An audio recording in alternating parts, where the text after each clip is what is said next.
Boom! Welcome to another week, June the 2nd, 2025. Very little happening.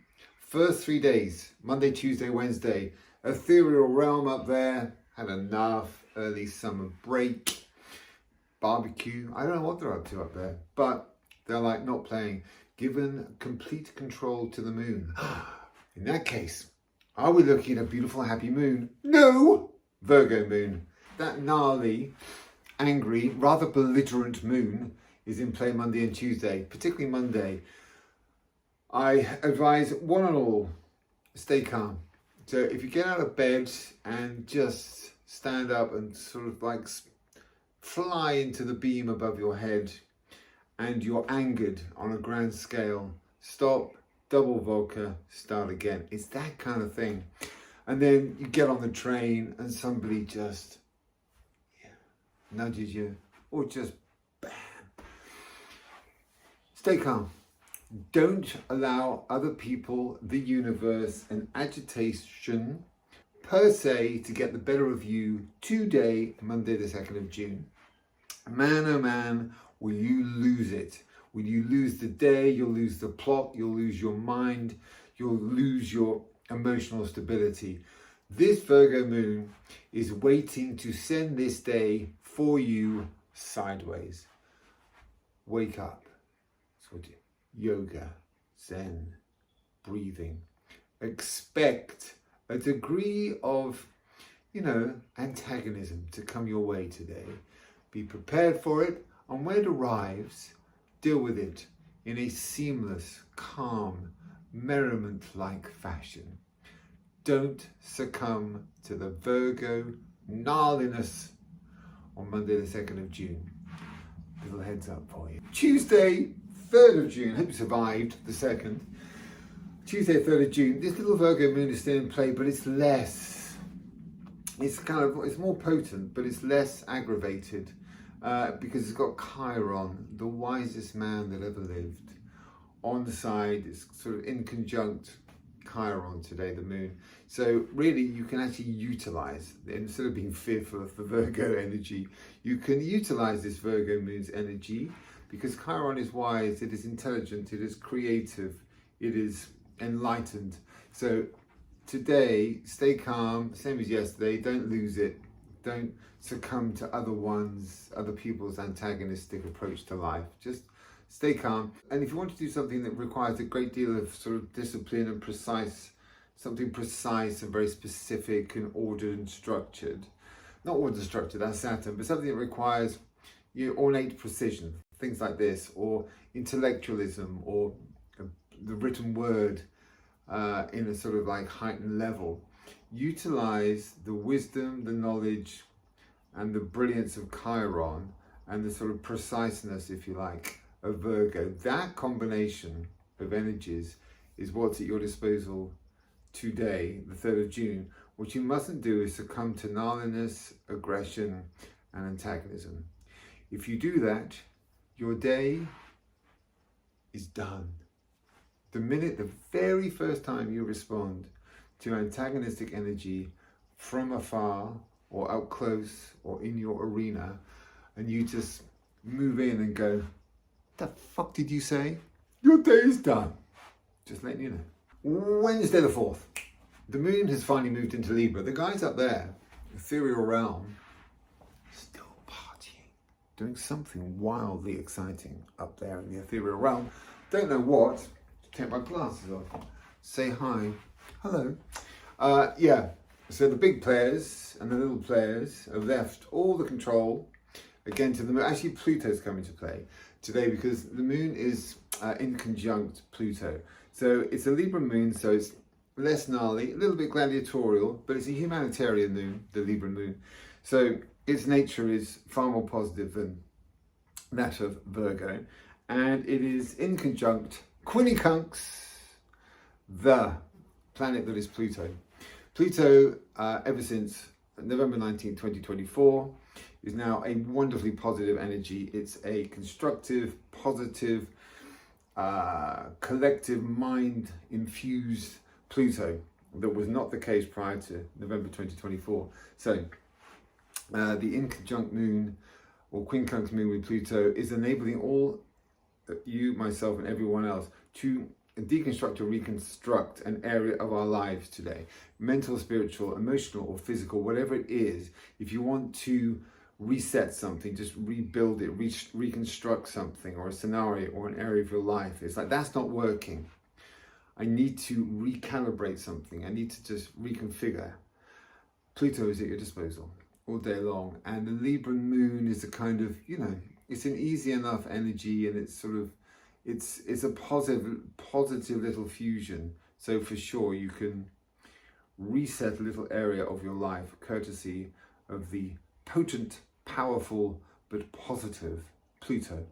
I managed to get 4 P's in a row. Boom. Yes, yes, yes. The week has finally begun. Venus sextile Jupiter. Oh, hello. Hallelujah. Can love Venus sextile Jupiter. This is just like, you don't even want to go to work on a day when Jupiter Venus sextile combination is in play. It's just fucking awesome, right? If you were going to go home tonight, don't, all right? Work and think, I'm going to work, and even if I'm knackered, even if I'm on my last knee, if every cell in my body is dead and buried and I need to sleep, no. You're wasting a magnificent energy. Venus, love and money. Sextile, joyous, happy, positive, lucky. Jupiter, equally lucky and benefic and joyous and just wants to play. This is love, sex, money, playing, luck, good fortune. It's everything rolled into one.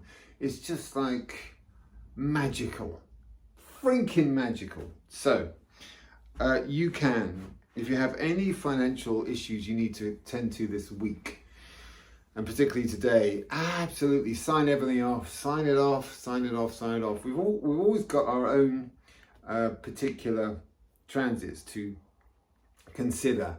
That is absolutely relevant and true, but the transits up there are way more powerful than our own particular transits. The two align. The first one you need to pay attention to is that one, then your own.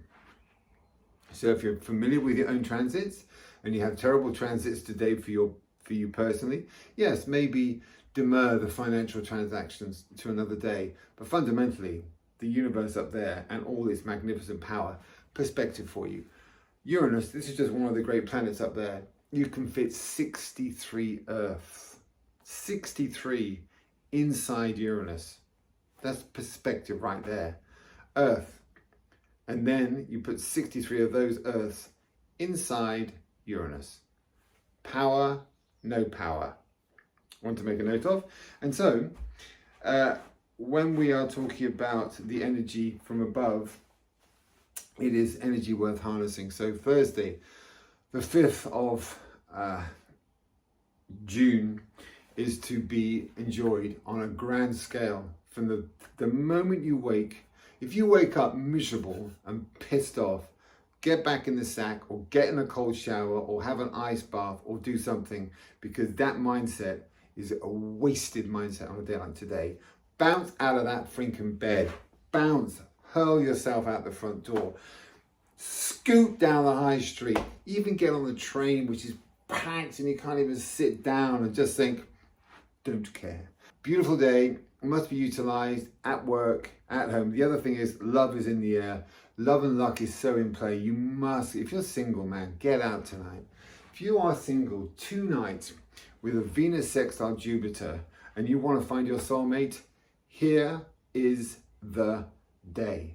If you wake up tomorrow with a strange soul by your side and you actually look at them and think, oh my God, you're beautiful, and they start to converse with you, and you think, gosh, you're charming and intelligent and wondrous. Gosh, you're my soulmate. Don't be surprised. That's the kind of good shit that happens when Venus is sextile Jupiter. Friday the 6th of June. See, this week's just getting better and better. It's all good. Venus for a few weeks, 3 weeks, 3.5 weeks, enters Taurus. What does this mean for you and I? Decadence on every single level, man. Decadence.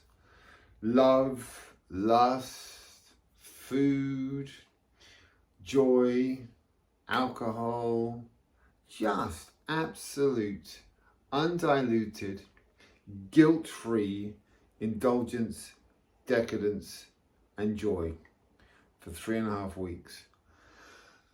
Venus Taurus energy is just probably the best. It's as good as it gets. Venus is at home. Magical, magical, magical, magical. So little to say about this particular energy. It's simply, truly, on every single level, glorious, positive, and is encouraging you. We live a guilt-ridden, guilt-fueled life for the most part. It's shocking. It really is shocking. We all do it. I don't deserve it. No, I don't deserve that. I can't do no. I can't afford that. I can't do that. What have I done to deserve that? Every fucking thing. Indulge. 3.5 weeks, commencing right now. Okay, this is an interesting one. This is Saturday the 7th, right? So it's Venus semi-sextile. Semi-sextile is 30 degrees Saturn. So Venus semi-sextile Saturn. A sextile is super, super positive, and a semi-sextile is kind of positive, but just slightly diluted, and diluted a little bit more because it's Saturn, right? But Venus semi-sextile Saturn is really saying, this whenever I see Venus and Saturn together, I always think finances, far less love, right? This is finances, because Venus is a financial planet, and Saturn is just like obsessed with money. So it's positive energy to do with money. So on this Saturday, for example, if you were thinking of, which a lot of people do, hey kids, today we're going to buy a brand new car or a brand new house or whatever it is. It's actually a very good day to do so, right? To sort of make a big, grand purchase. But it must be done diligently.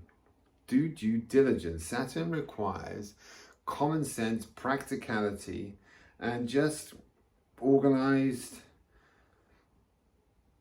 structured approach to everything it does. And this is double fiscal, double financial energy here with Venus and Saturn. So it can really work in your favor. But if you wing it with Saturn, you're fundamentally fucked. Right? When Saturn's in play, Saturn is karma.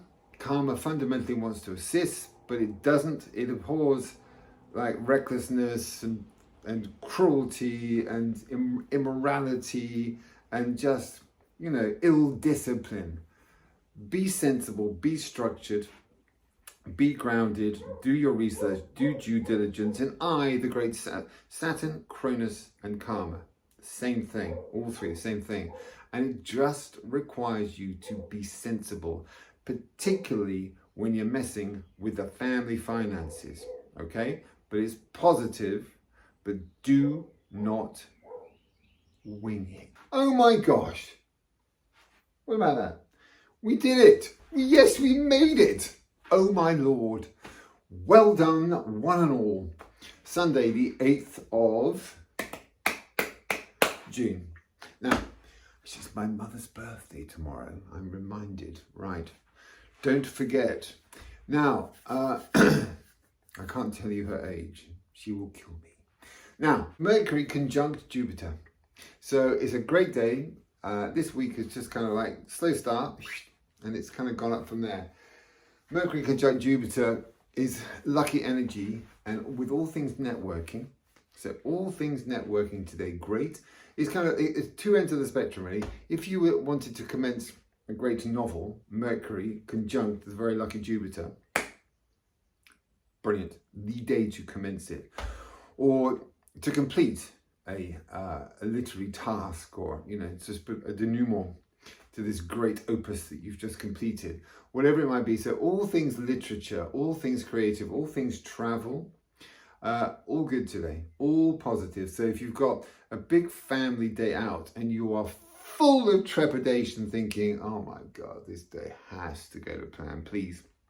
It should do. No guarantees. But it should do. Commence a book or finish the book or anything in literature, etc., already discussed. And the other thing is networking. Great networking. In the modern iteration of Mercury for me is definitely networking. So when it's conjunct Jupiter, which is hugely benefic, if you have been invited to attend a function and your instinct was, that sounds like the most derisory, appalling, awful, fucked up shit show that I could ever kind of be invited to. It's like, why would you invite me, the very special me, to that what appears to be god-awful event? Go. Attend. These are the days when networking and luck collide. There are so many events where that we don't attend, where we're meant to, because there's someone there who's going to introduce us to someone who will introduce you to someone, and so on and so forth. These are the events that can change your life, right? So every cell in your body is saying, I don't want to go. The universe, using my good self as a conduit, is saying, you must attend.